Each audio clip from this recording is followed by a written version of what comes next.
Close your eyes for a moment and imagine stepping back through the mists of time to a city perched on ancient rock, where the air itself seems thick with stories. This is Edinburgh in the 1700s, a place of startling contrasts and extraordinary vitality, where lords and beggars shared the same narrow closes, and where the future of an entire nation was being forged in coffee houses and candlelit rooms. The day begins not with an alarm clock, but with the sound that has roused Edinburgh for generations, the town drummer, making his way through the high street, announcing the morning. It's still dark, perhaps 5 o'clock on a winter morning, and already the city is stirring. From the windows of the great tenement buildings that tower 10, sometimes 12 stories high, you might hear the first sounds of life. A baby's cry, the scrape of a chair, the murmur of morning prayers. These tenements, these lands as they were known, were unlike anything else in Britain.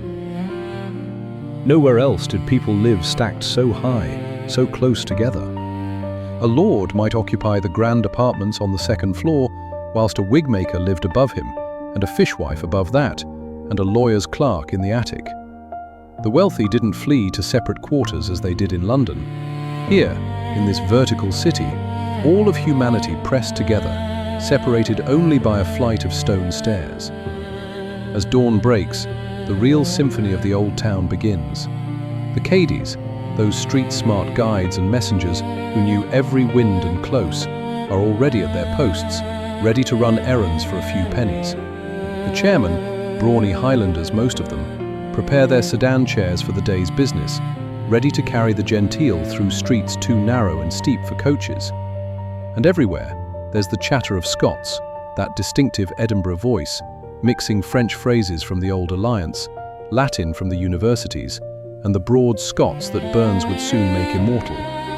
But what strikes you most, if you could truly walk these streets, would be the smell. By 8 o'clock in the morning, when the cry goes up, "Gardyloo!" you'd know to press yourself against the wall. For this was the warning that someone, 10 floors up perhaps, was about to empty their chamber pot from a window. The waste would cascade down into the street below, adding to the general miasma that rose from the gutters. The poor winds and closes ran with filth, and yet somehow, life flourished in spite of it all. The city itself was still medieval in its bones, confined within the old walls that stretched from the castle down the Royal Mile to Holyrood Palace.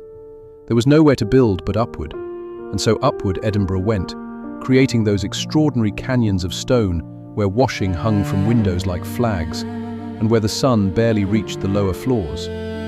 The Nor Loch, that great body of water where the railway station now stands, served as both the city's water supply and its sewer, a fetid pool that added its own particular perfume to the Edinburgh air. Yet for all this squalor, there was magnificence too. The castle brooded on its rock, as it had for centuries.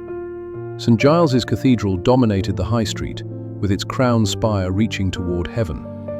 And the people had a pride in their city that no amount of ordure could diminish.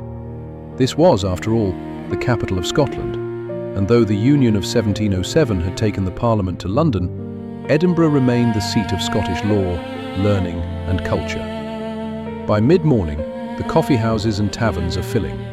These are the true beating hearts of 18th century Edinburgh, where ideas are exchanged more readily than coins.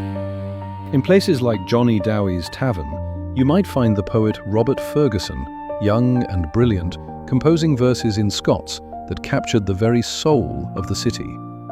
In the British coffee house, philosophers and lawyers debate the nature of human understanding, economics, morality.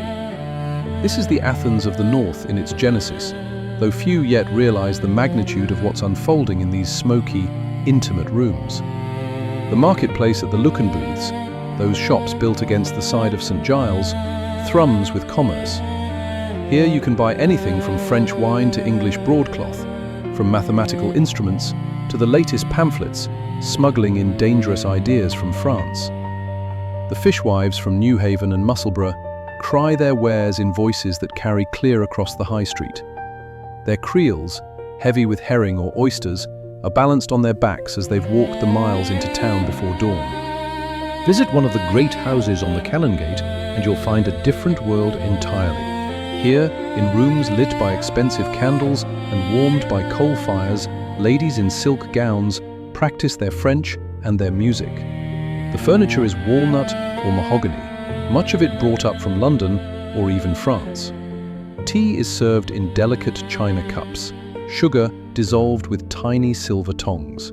These are the descendants of ancient Scottish families, or the wives of prosperous merchants, creating islands of gentility in this tumultuous sea of a city. But step back into the street and you're in the throng again. A Highland drover, down from the north with cattle to sell, still in his plaid and bonnet. A sedan chair forcing its way through the crowd, the chairman crying, "Have a care! Have a care!" A beggar, perhaps a wounded soldier from one of Britain's endless wars, his stump of a leg testimony to battles long forgotten. Street musicians playing fiddles and pipes. Broadsheet sellers shouting news of scandals and miracles. The rumble of barrels being rolled over cobblestones. The clang of a blacksmith's hammer. The eternal argument between neighbours about shared walls and property rights. As afternoon fades to evening, the taverns grow rowdier. This was a drinking age, make no mistake. Claret from France, though officially illegal after the Union, flowed freely in the many taverns. Port and brandy, ale and whiskey, all were consumed with an enthusiasm that would astonish modern sensibilities. Gentlemen thought nothing of downing several bottles in an evening, and the streets after dark could be dangerous with drink-fueled violence. Yet, it was after dark too that a certain magic descended on the old town. Candlelight flickered in 10,000 windows, transforming the great tenements into towers of glimmering light. In the winter, when night fell early, the town guard would patrol with their lanterns, their distinctive Lochaber axes marking them out. They were old soldiers mostly, not particularly effective, but their presence was a comfort nonetheless. In the drawing rooms and dining rooms, the Edinburgh literati gathered. David Hume, perhaps, holding forth on philosophy while his companions listened spellbound. Adam Smith, not yet famous, sharing early thoughts on political economy. Alan Ramsay painting portraits that would define an age. These men didn't yet know they were creating the Scottish Enlightenment, that future generations would look back on this time and this place as one of humanity's great flowering. And then, around 10 o'clock, the final cry of the day echoes through the streets. The town guard calls the hour, and gradually, slowly, the city begins to quiet. Shops close their shutters. Taverns, by law, must stop serving, though many don't. Families gather for prayers before bed. In the great tenements, thousands upon thousands of souls settle in for the night, stacked in their vertical village, rich and poor, dreaming their separate dreams under the same stone roofs. This was Edinburgh in the 1700s, filthy and refined, brutal and brilliant, ancient and modern all at once. A city where you might step in ordure in the morning and attend a lecture on moral philosophy in the afternoon, where grinding poverty and intellectual wealth existed side by side, where the past pressed close, but the future was being born in coffee houses and debating societies.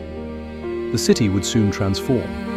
The new town would rise, all elegant Georgian symmetry and spacious streets. The better classes would flee the old town's medieval chaos.